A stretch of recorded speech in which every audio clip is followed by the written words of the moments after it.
အားလုံးမင်္ဂလာပါဒီကနေ့ကျွန်တော်နေနဲ့မျှဝေကြလေတစ်ခုရှိလို့ပေါ့နော်အဲ့ဒါဘာလဲဆိုတော့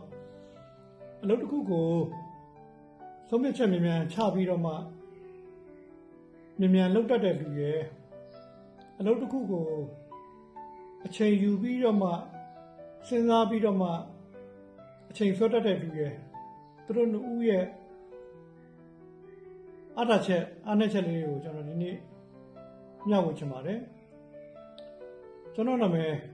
ဦးစိုင်းခွန်အောင်ဖြစ်ပါတယ်စိုင်းခွန်အောင်ကုမ္ပဏီရဲ့ Managing Director ဖြစ်သလို SKNTC ရဲ့ Founder တူလည်းဖြစ်ပါတယ်အဲ့တော့အလုပ်တစ်ခုကိုအချိန်မဆွဲဘဲနဲ့မြန်ဆုံးဖြတ်ရဲတဲ့လူတစ်ယောက်ဟာအားနည်းချက်အနေနဲ့ကတော့ဥပမာကျွန်တော်ကအိမ်ချမ်းမြေဝယ်ရောင်းလုပ်တယ်ဆိုပါစို့ဈေးလည်းတန်တယ်ပိုင်ဆိုင်မှုလည်းခိုင်မာတယ်အဲ့မှာကျွန်တော်အနေနဲ့အချိန်ယူပြီးတော့မှစဉ်းစားလိုက်လို့ရှိရင်အဲ့ဒီမြေကွက်ကိုနောက်လူတူကဒီတန်တယ်ဈေးခိုင်မာတယ်ဆိုတဲ့အပေါ်မှာမြန်ဆုံးဖြတ်ပြီးယူသွားတဲ့အခါမှာအဲ့ဒီရပိုင်ခွင့်ကကျွန်တော်အနေနဲ့လက်လွတ်ဆုံးရှုံးသွားမှာဖြစ်ပါတယ်ထို့နည်းတူ၎င်းပဲစဉ်းစားပြီးလုပ်တတ်တဲ့လူရဲ့အားနည်းချက်ကလည်းရှိပါတယ်အချိန်ယူစဉ်းစားပြီးဆုံးဖြတ်တဲ့လူတစ်ယောက်ကတော့အမှားနည်းကောင်းနည်းလိမ့်မယ်ဒါပေမဲ့အားနည်းချက်ကတော့ခုနပြောသလိုပဲအခွင့်အလမ်းတွေကိုဆုံးရှုံးတတ်ရတာပေါ့နော်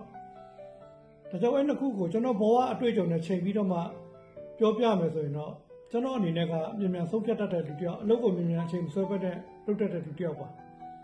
ဘဝမှာအဲ့နှစ်ခုကိုချိန်ထိုးမယ်ဆိုရင်ဒီမြန်ဆုံးဖြတ်ရတဲ့လူကရှေ့ပိုရောက်တယ်အချိန်ယူပြီးတော့မှတွေ့ဝေတဲ့လူစဉ်းစားတာအချိန်ရမ်းချပြီးယူတတ်တဲ့လူတွေကဒီမြန်ဆုံးဖြတ်ချက်တဲ့ချတတ်တဲ့လူတယောက်နဲ့စာလို့ရှိရင်တော့ခြေလမ်းနောက်တလမ်းနောက်ကျနေတာကိုတွေ့ရပါတယ်ဒါလုပ်ငန်းတိုင်းမှာဒီအခြေအနေလေးရှိတာကိုကျွန်တော်ဘဝနဲ့ရင်းပြီးတော့မှတွေ့ကြုံလာတဲ့အရာဖြစ်ပါတယ်ကျွန်တော်ကတော့အသက်18နှစ်ကျော်ပေါ့နော်စကန်ရအကြောင်းတော့ဘဝကလေးဂျပန်မှာတော့အလုပ်လုပ်ခဲ့တဲ့လူတယောက်အနေနဲ့အတွေ့အကြုံပေါင်းများများစွာဘဝပြောင်းများများစွာတွေ့ကြုံရတဲ့လူပေါင်းများများစွာကိုလေ့လာရင်းနဲ့ကျွန်တော်အနေနဲ့ဒီကနေ့ဒီအဖြေကိုထုတ်နိုင်ခြင်းဖြစ်ပါတယ်အားလုံးလည်း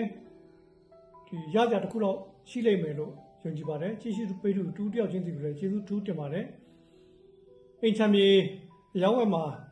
မားမှာကြောက်လို့ရှိရင်တော့ကျွန်တော်တို့စိုက်ခွန်အောင်ကုမ္ပဏီကိုတတိယလိုက်ပါ